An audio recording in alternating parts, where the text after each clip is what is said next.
Hello everyone, welcome to my channel Bibliophila. Today I'll be discussing the Act 1 Scene 1 of The Merchant of Venice by William Shakespeare. The opening scene presents the exposition, the situation on which the story is based. We are introduced to the characters of Antonio, a rich merchant from Venice, Bassanio, his best friend, Salarino, Salanio, Gratiano, Lorenzo, also his friends, and Portia, the rich heiress from Belmont. It is none other than Antonio himself who presents the title of the drama, since there is a hint of some impending disaster in the first scene. It is said that forthcoming events cast their shadows before, just like there is a sign of some upcoming tragedy in this scene. Shakespeare begins the story in medias res, where Antonio is seen revealing the fact that he is suffering from some kind of sadness which he has no clue about. He thinks of himself as a want-wit or an absent-minded fellow, since he does not know himself properly. His friends Salarino and Salanio try to guess various reasons for his sadness to relieve him of it. Through their speeches, we get an insight into Antonio's financial life, that he is a very rich merchant who has high profit business ventures all over the world. He possesses large ships, which is demonstrated by the sentence, where your argosies with portly sail, like seigneurs and rich burghers on the flood. Argosies are mainly large commercial ships, and historically Argosy is a ship of Ragusa, a port on the Adriatic near Venice. Seigneurs are rich people and burghers are important citizens of the city. This allusion is used here to demonstrate that just like the rich people in the city believe themselves superior to the common man and dominate over all others, Antonio's large ships stand out amongst the petty boats at sea which move apart to let them pass. This is demonstrated by the lines, "Or as it were, the pageants of the sea do overpeer the petty traffickers, that curtsy to them, do them reverence, as they fly by them with their woven wings." Woven wings are the canvas sails which sway in the wind in such a manner as if curtsying and bowing to Antonio's large ships. Petty traffickers are the small boats at sea, and pageants are large processions of ships. Here we get a clear picture of 16th century Europe, where maritime trade and commerce formed an integral part of society. Since they are merchants, all of their allusions revolve around the mercantile world. Salarino thinks that Antonio is sad to think upon his goods and ships at sea. Salanio sympathizes with Antonio, saying that if he was as rich a merchant as Antonio, then all his thoughts and concerns would be with his hopes abroad, that is, his ventures overseas. He would be plucking the grass blade, holding it against the wind, observing the direction in which the grass blade bent, and thus knowing the direction of the wind blowing. Anything that might even hint misfortune to his ventures would out of doubt make him sad. He would be looking into maps for ports and piers that might help his ships in any way. Salarino makes various comparisons to demonstrate that Antonio's concerns are genuine. He says that his wind cooling his soup would remind him of what stormy winds at sea might do to his ships. He, on seeing the sand in the hourglass, would be reminded of what shallow waters and sand banks might do to his ships running aground. On seeing the holy stone at church, he would be reminded of dangerous rocks at sea that might cause his ships to sink. If these unthinkable incidents occur, then the merchant would incur huge financial loss, since all of his merchandise would be wasted, which includes spices and silk. Antonio rejects all these reasons, and so Salarino suggests that he might be suffering from unrequited love for some lady. Antonio disregards this also, and thus Salarino and Salanio finally give up. They conclude that Antonio is sad because he is not merry, and it would be easy for him to say he is merry because he is not sad.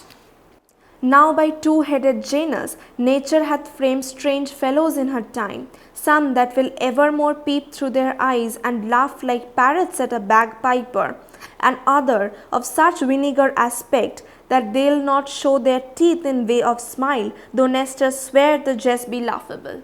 Nestor is an old wise Greek general who fought in the Trojan War. A joke had to be extremely funny if Nestor laughed at it. The allusion has been used here. It is said that just like Janus, the Roman god of doors who had one face smiling and one face frowning, nature has created two kinds of people.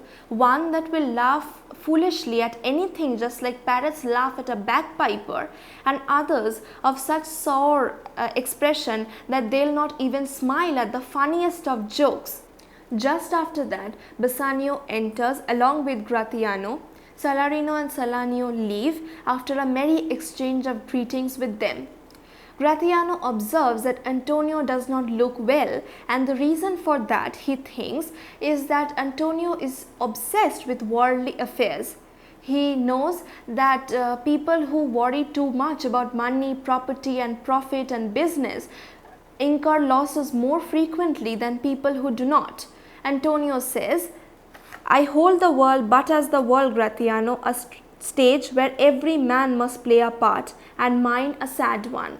The whole world is compared to a stage where every living person is destined to play a part, and Antonio has to play the sad one. So Gratiano volunteers to play the part of the clown to entertain people and make them laugh. According to him, laughing, joking, drinking wine and being merry is far more preferable than being gloomy and sitting idle and being selfish. He knows of certain people who have such a serious expression on their faces that they are thought to be reputed wise. But Gratiano is sure that even if they do open their mouths, they would be exposed as being the most foolish of men living on this earth. He advises Antonio not to use his melancholic nature as a bait to draw attention to himself. After Gratiano leaves, Bassanio confides in Antonio how much he had lost all of his fortunes by living an opulent and extravagant lifestyle. His chief concern right now is to come off his debts. He asks Antonio for some more money so that he may venture on his way to marry Portia, a rich heiress from Belmont. Portia is described as beautiful, fair and virtuous, nothing less than Cato's daughter Brutus Portia. Cato is a brave Roman general and Brutus is a Roman statesman, the leader of the conspiracy against Julius Caesar. Bassanio believes that he has received some fairly speechless messages from Portia's pretty eyes. And many suitors all over the world come to court her. It is said that hang on her temples like golden fleece, which makes her seat of Belmont Colcho strand, and many Jasons come in quest of her. This line demonstrates the ancient Greek legend of the golden fleece, which was tied to an oak tree guarded by a dragon in the Colchos island on the east coast of the Black Sea. A famous hero called Jason, along with his companions the Argonauts, embarked on a dangerous voyage to obtain this golden fleece. The allusion has been used here, saying that just like Jason went on a dangerous adventure to get the golden fleece, many adventurous suitors all over the world cross oceans and seas to come and win Portia's hand in marriage. Portia has sunny golden locks, which is compared to the golden fleece. It is not only for love that Bassanio wishes to marry Portia, but also for the money that he would get as dowry by marrying her. He would use this money to clear all his debts and live a happy life. He uses an example from his school days to justify himself. He says that when he lost an arrow, he would shoot another arrow of the same flight in the same direction. The arrows of the same flight have same mass and velocity, and thus by observing the direction in which the second arrow went, he often found both arrows. Antonio says that he cannot give Bassanio the money in cash at present, since all his fortunes are tied up at sea with his ships. So he asks Bassanio to use his name or credit to get some money from a moneylender in Venice, with Antonio acting as surety. I sincerely hope that you have found the analysis of Act 1 Scene 1 of The Merchant of Venice interesting. If you have, please do not forget to like, share, comment and subscribe. In my upcoming video, I'll be discussing the next scene of this play, Act 1 Scene 2. So stay tuned.